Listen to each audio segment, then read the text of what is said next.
പറഞ്ഞിരുന്നു. ശരി, വിളിക്കാം.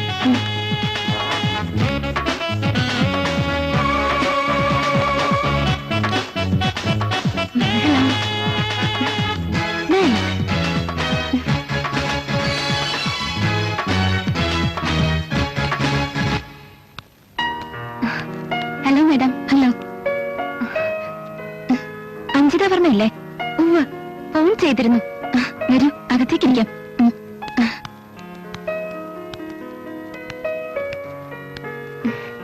ജോലിയുടെ കാര്യല്ലേ? ബയോഡേറ്റ കൊണ്ടുവന്നിട്ടുണ്ടോ? നേരത്തെ അയച്ചിരുന്നു. ഉണ്ട്, ഐ ഗോട്ട് ഇറ്റ്. പ്രോബിൽ വർക്ക് ചെയ്യുന്ന പയ്യനാ പറഞ്ഞത് കുട്ടി ജോലി അന്വേഷിച്ചോണ്ടിരിക്കാന്ന്. മഹേഷിന്റെ ഫ്രണ്ടാണ്. മഹേഷ് പറഞ്ഞിട്ടാ ബയോഡേറ്റ അയച്ചത്. ഞാൻ ഈ പാർലർ നടത്തുന്ന ഒരു പാവം പെണ്ണാ. പിന്നെ മിനിസ്റ്റേഴ്സിന്റെ MLA-മാരുടെ ഒക്കെ മക്കൾ ഇവിടെ വരും. ആ ഇൻഫ്ലുവൻസിൽ കുട്ടിക്ക് എന്തെങ്കിലും ചെയ്യാൻ പറ്റും നോക്കാം. വീട്ടിൽ വലിയ ബുദ്ധിമുട്ടാ മാഡം. അടുത്ത ആഴ്ച മിനിസ്റ്ററുടെ മകളുടെ കല്യാണമുണ്ട്. അന്ന് ഞാൻ കാര്യം പറയാം. എന്റെ വാക്ക് തള്ളിക്കളയില്ലെന്ന് എനിക്ക് ഉറപ്പുണ്ട്. ഓക്കെ മാഡം, അപ്പൊ കാണാം. ഈ ഡ്രസ് കുട്ടിക്ക് നന്നായിട്ട് ചേരുന്നുണ്ട്. ആരും വീണു പോവും. Thank you madam. Okay, bye. Bye.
ശാന്തി യാത്രയ്ക്ക് പാനൂരിലേക്ക് പോകുന്ന വഴിയാ. ഇവിടെ ഒന്ന് ഇറങ്ങി ഫ്രഷ് ആയിട്ട് പോകാന്ന് കരുതി. സിറിയൊക്കെ വിളിച്ച് പറഞ്ഞിരുന്നു സാറ് വരുന്ന കാര്യം.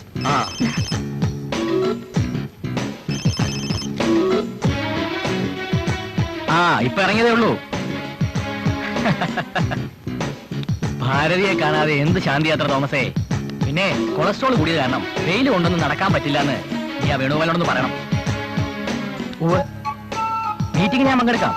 ശാന്തി യാത്രയിൽ യുവരക്തങ്ങൾ പങ്കെടുക്കട്ടെ. ഞാനൊന്ന് മയങ്ങാൻ പോവാ. നിങ്ങളെല്ലാരും ഗസ്റ്റ് ഹൗസിലേക്ക് വെച്ചോളൂ. 1 മണിക്കൂർ കഴിഞ്ഞ് വണ്ടി വിട്ടാൽ മതി.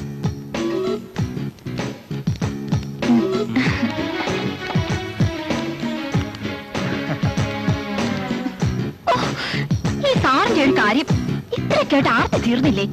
ഓൾഡ് ഈസ് ഗോൾഡ് എന്നാണല്ലോ നമ്മൾ കോഴിക്കോട്ടുകാർ പറയാം, അല്ലേ?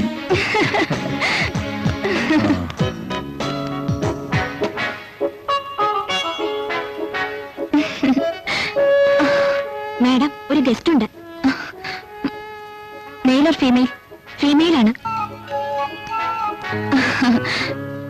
ഞാൻ പ്രതീക്ഷിച്ച ആളാണെങ്കിൽ സാറിന്റെ ശാന്തി യാത്ര ഇന്ന് മുടങ്ങും. ഞാൻ വിചാരിച്ച ശാന്തി യാത്ര ഇനിയും സംഘടിപ്പിക്കാം. പക്ഷേ ഇത് കിട്ടുമ്പോഴല്ലേ കിട്ടൂ ഭാരതി. ഓ, കൊച്ചു കള്ളൻ. ഞാൻ പോയി നോക്കിട്ട് വരാം.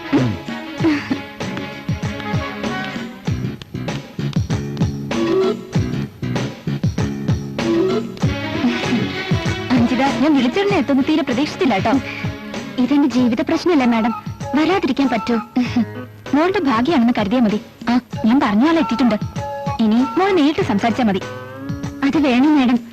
വലിയ ആൾക്കാരുമായി സംസാരിക്കാൻ എനിക്ക് പേടിയാവുന്നു. അടുത്തിടപഴകി കഴിയുമ്പോ പേടിയും നാണം ഒക്കെ മാറും. പിന്നെ സാറാണെങ്കിലോ നല്ല തങ്കപ്പെട്ട മനുഷ്യൻ. മോള് വാ.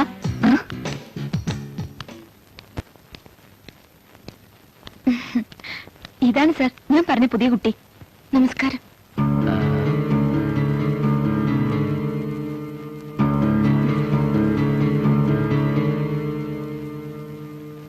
ഇത്രയും ഭംഗിയുണ്ടായിട്ട് ഇതുവരെ ജോലി കിട്ടിയില്ലെന്നോ? ഭംഗിയും ജോലിയായിട്ട് എന്ത് ബന്ധമാണ് സാറേ? ഇത്ര ഇത്രയും കാലത്തെ എന്റെ രാഷ്ട്രീയ അനുഭവം വെച്ച് പറഞ്ഞു പോയതാണേ. ആ, കുട്ടി ഇരിക്കണം.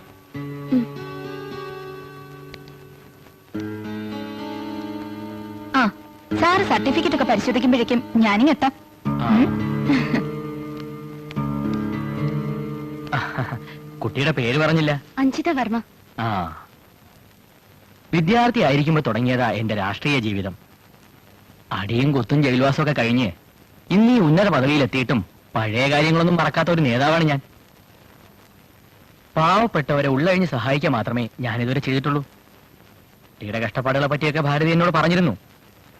അടുത്ത ആഴ്ച തന്നെ ഒരു സ്യൂട്ടബിൾ പോസ്റ്റിൽ അപ്പോയിന്റ് ചെയ്യാൻ ഞാൻ സെക്രട്ടറിയോട് വിളിച്ചു പറഞ്ഞിട്ടുണ്ട്. വളരെ നന്ദിയുണ്ട് സർ. നന്ദി പറയേണ്ടത് എന്നോടല്ല, ദൈവത്തിനോടാ. ഭാരതി എല്ലാം പറഞ്ഞിട്ടില്ലേ? എല്ലാം ഭാരതി പറഞ്ഞിട്ടുണ്ടാവല്ലോ. ഭാരതി, അയ്യോ, എന്താ എന്താ സാർ? ബ്യൂട്ടി പാർലറിന്റെയും മസാജ് പാർലറിന്റെയും നടത്തിപ്പുകാരിയായ ഭാരതി മേനോന് രാജകൊട്ടാരത്തിന് തുല്യമായ ബംഗ്ലാവ്, ബംഗ്ലാവിന്റെ ഉള്ളറകളിൽ തരുണിമണികൾ, സന്ദർശനത്തിനെത്തുന്ന പ്രിയപ്പെട്ട നേതാക്കന്മാർ. എന്നാലും ഇവർക്കൊക്കെ എങ്ങനെ ഇത്രയും ധൈര്യം കിട്ടുന്നു മഹേഷ്? ധൈര്യം കാട്ടിയത് അഞ്ജലല്ലേ? ഭരണകൂടത്തിന്റെ പിൻബലവും പണവും ഉണ്ടെങ്കിൽ ഈ മഹേഷിനും ആവാം എന്തും. ഏതായാലും നേതാവിന്റെ കരണത്തിട്ട് പൊട്ടിക്കുന്ന ആ ചിത്രം നല്ല ഫോക്കസ് തന്നെ കിട്ടി. അവിടുന്ന് തടിയും കൊണ്ട് രക്ഷപ്പെട്ടത് ഭാഗ്യം. ആ, മഹേഷ് പ്രിന്റുകൾ റെഡിയാക്കി എഡിറ്ററിന്റെ റൂമിൽ എത്തുമ്പോഴേക്കും ഞാനും മാറ്റർ റെഡിയാക്കാം. Okay, okay, by.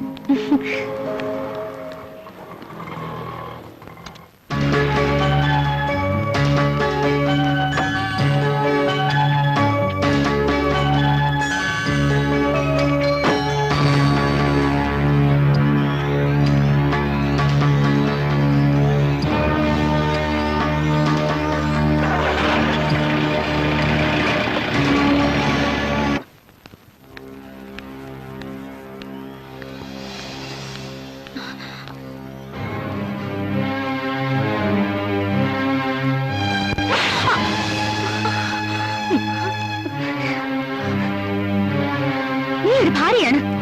നാണമില്ലേ നിനക്ക് ഇങ്ങനൊക്കെ ചെയ്യാൻ? ഭാര്യ, ഭർത്താവ് എന്നൊരു മനുഷ്യൻ ജീവിച്ചിരിപ്പുണ്ടോ മരിച്ചോ എന്ന് നിനക്ക് പറയാൻ കഴിയോ? വേണ്ട, എന്റെ കാര്യത്തിൽ ആരും ഇടപെടണ്ട. നിന്റെ കാര്യം, നിന്റെ മാത്രം കാര്യം. ഇതൊരു വീടാണ്. നിനക്കൊരു അച്ഛനുണ്ട്, പിന്നെ ഈ ഞാൻ.